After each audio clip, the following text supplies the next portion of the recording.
ஸ்ரீ குருபியோ நமக. அனைவருக்கும் நமஸ்காரம். கிரகங்களினால் ஏற்படும் தோஷங்களிலிருந்து நம்மை காத்தும் நமக்கு நன்மை செய்ய உதவும் ஏக ஸ்லோகி நவகிரக ஸ்தோத்திரமும், அதாவது ஒரே ஸ்லோகத்தில் நவகிரக தியான ஸ்தோத்திரம் மற்றும் நவகிரக பீடா பரிகார ஸ்தோத்திரமும் நாம இந்த பதிவில் தெரிந்து கொள்ளலாம். இதை நாம் தினமும் நமது பூஜை அறையில் பக்தியுடன் ஒரு முறை சொல்வதால் நமது வாழ்க்கை சிக்கலின்றி பணப்பிரச்சனை இன்றியும் தடங்களின்றி சீராக செல்லும் என்பது நிச்சயம். நவகிரகங்களை நாம் தினமும் துதித்து வணங்குவதன் மூலம் நமக்கு அந்தந்த நவகிரக நாயகர்களினால் ஏற்படும் தொல்லைகள் குறையும். அந்த 9 நாயகர்களும் அவர்களுக்கிட்ட வேலைகளையே செய்கின்றார்களே தவிர வேண்டுமென்றே எவருக்கும் கெடுதல்களை புரிவதில்லை. நாம் பூர்வ ஜென்மத்திலும் இந்த ஜென்மத்திலும் செய்துள்ள மற்றும் செய்து வரும் பாப காரியங்களுக்கு ஏற்பவே நமக்கு விதிக்கப்பட்டுள்ள தண்டனையையே அவர்கள் நமக்கு கொடுக்கிறார்கள். இதை நாம் ஒவ்வொருவரும்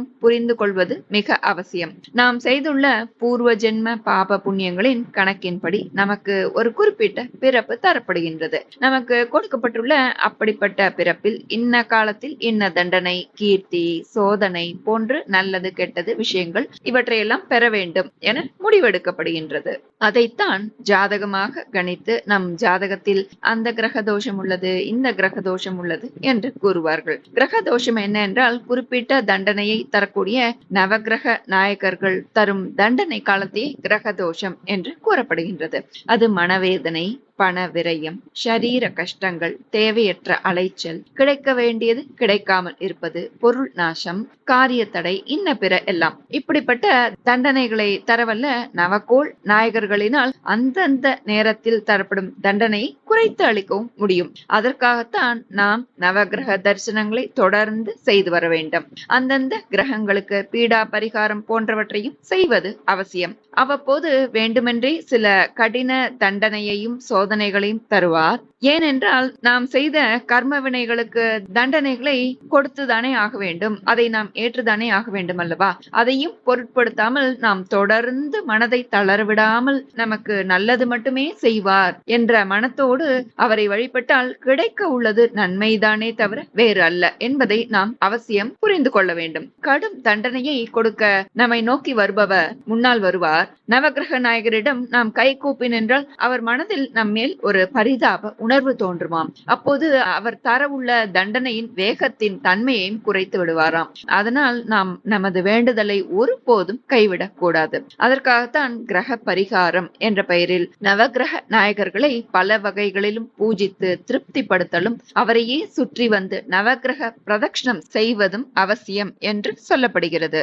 இந்த வேண்டுதல்களின் தன்மை நியாயமாக நல்ல உணர்வோடு பக்தி பூர்வமாக உண்மையாக இருந்தால் நமக்கு தரப்படும் தண்டனையின் தன்மை நிச்சயம் குறையும். அதை ஏற்கும் சக்தியையும் அவரே நமக்கு தந்து அருள்வார். நமக்கு மனதில் வாழ்க்கையில் ஆழமான காயத்தை ஏற்படுத்தாமல் இருக்க அவர் நிச்சயம் நமக்கு உதவி புரிவார் என்பதில் எள்ளளவும் ஐயமில்லை. இது ஒரு புத்தகத்தில் படித்ததை நான் இங்கு உங்களிடம் பகிர்ந்துள்ளேன். ஆகவே ஒரு குறிப்பிட்ட காலத்தில் மட்டுமே நவகிரகங்களை பூஜித்துவிட்டு மற்ற நாட்களில் அவர்களை மறப்பதை விட தொடர்ந்து அவர்களை நாம் தினமும் வணங்கி வந்தால் நமக்கு வர உள்ள கஷ்ட நாட்கள் வராமலேயே இருக்கும். வரும் கஷ்டங்களும் படிப்படியாக குறையும். கஷ்டங்கள் வந்தாலும் அதை ஏற்கும் பக்குவத்தையும் அவர் நமக்கு தந்தருள்வார். அதற்காக அந்த நவகிரக நாயகர்களையும் தினமும் ஒரு முறை உளமாற நினைத்து வணங்க மிக எளிமையான மந்திரம் அர்த்தத்தோடு நாம இந்த பதிவுல தெரிந்து கொள்ளலாம்.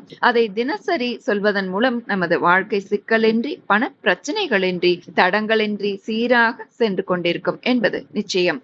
அனைத்துக்கும் தேவை நம்பிக்கைதான். தினமும் ஒரு முறை பூஜை அறையில் நின்று கடவுளை நோக்கி நாம் சொல்ல வேண்டிய நவகிரக மந்திரத்தை நாம் தெரிந்து கொள்ளலாம். வேலை செய்பவர்களுக்கு இதை வீட்டில் படிக்க நேரமில்லை என்றால் மந்திரத்தை தனியாக ஒரு காகிதத்தில் எழுதி வைத்துக் கொண்டு அதை பயண நேரத்தில் படிக்கலாம். அல்லது அலுவலகத்தில் காலை வேலை துவங்குவதற்கு முன்பு ஒரு முறை படித்து காரியத்தை துவங்கலாம். மாதம் ஒரு முறையாவது ஏதாவது ஒரு கோவிலுக்கு சென்று அங்கு உள்ள நவகிரகங்களை 9 முறை வலம் வரலாம். நவகிரக நாயகர்களும் நமக்கு வரும் கஷ்டங்களில் தோஷங்களிலிருந்து நம்மை காத்தருள்வார்கள். 9 ஸ்லோகம் சொல்ல முடியாதோரும் சூரியன் முதல் 9 கிரகங்களின் பரிபூர்ண அனுகிரகத்தை பெற இந்த ஒரு ஸ்லோகத்தை சொன்னாலே பலன் உண்டு அப்படின்னு சொல்லப்பட்டிருக்கு. 9 கிரகங்களில் ஏதாவது ஒரு கிரகம் கெட்ட இடத்தில் இருந்தாலும் அந்த கிரகங்களின் தசா புக்திகள் நேர்ந்தாலும் இந்த ஸ்லோகத்தை 9 தடவை படித்து ஒவ்வொரு முறையும் நமஸ்காரம் செய்ய வேண்டும் அப்படின்னு சொல்லப்பட்டிருக்கிறது. கோவிலில் நவகிரக சன்னதியில் வழிபாடு செய்யும் போதும் இந்த ஸ்லோகத்தை சொல்லி வழிபடலாம். ஸ்லோகத்தை தெரிந்து கொள்ளலாம். நவகிரக ஸ்லோகம்.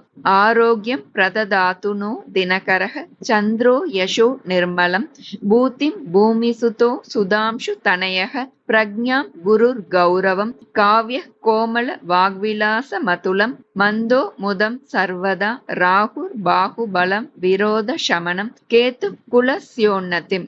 ஆரோக்கியம் பிரததாதுனோ தினகரச்சந்திரோ யசோ நிர்மலம் பூதிம் பூமிசுதோ சுதாம்சு தனய பிரக்ஞாம் குருர் கௌரவம் காவ்ய கோமல வாக்விலாச மதுலம் மந்தோ முதம் சர்வதா ராகுர் பாகுபலம் விரோத சமனம் கேது குலஸ்யோன்னதிம். ஆரோக்கியம் பிரததாது நோ தினகரச்சந்திரோ யசோ நிர்மலம் பூதிம் பூமிசுதோ சுதாம்சு தனய பிரக்ஞாம் குருர் கௌரவம் காவ்ய கோமல வாக்விலாச மதுலம் மந்தோ முதம் சர்வதா ராகுர் பாகுபலம் விரோத சமனம் கேது குலஸ்யோன்னதிம். இதி ஏகஸ்லோகி நவகிரக ஸ்தோத்திரம் சமாப்தம். இந்த ஸ்லோகமும் சொல்லலாம். நம சூர்யாய சோமாய மங்களாய புதாய ச குரு சுக்ர சனிப்யஸ்ச ராகவே கேதவே நமக.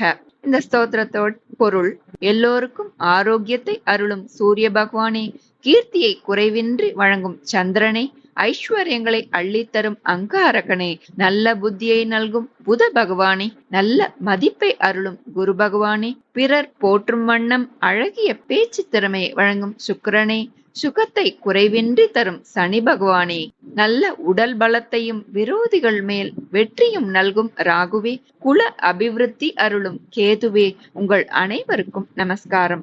நவகிரகங்களும் நற்பெயர்களை அளிப்பீர்களாக. இது இந்த ஸ்லோகத்தோட பொருள்.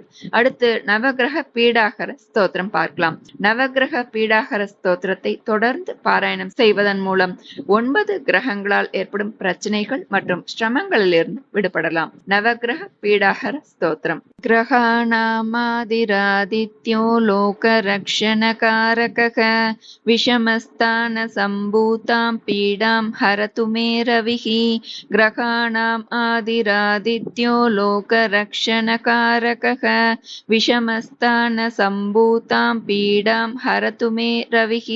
இந்த ஸ்லோகத்தோட பொருள்: அமர்ந்துள்ள இடத்திலிருந்து தொல்லை தர முடிந்தவரும் இந்த உலகையே காத்து அருள்பவரும் நட்சத்திரங்களிலேயே முதல்வருமான சூரியனாரே, எங்களுடைய துயரங்களை நீங்களே களைய வேண்டும். 2வது, ரோஹிணீஷ சுதா மூர்த்தி சுதா காத்ர சுதாசனக விஷமஸ்தான சம்பூதாம் பீடாம் ஹரது மே விதுகு. ரோஹிணீஷ சுதா மூர்த்தி சுதா காத்ர சுதாசனக விஷமஸ்தான சம்பூதாம் பீடாம் ஹரது மே விதுகு.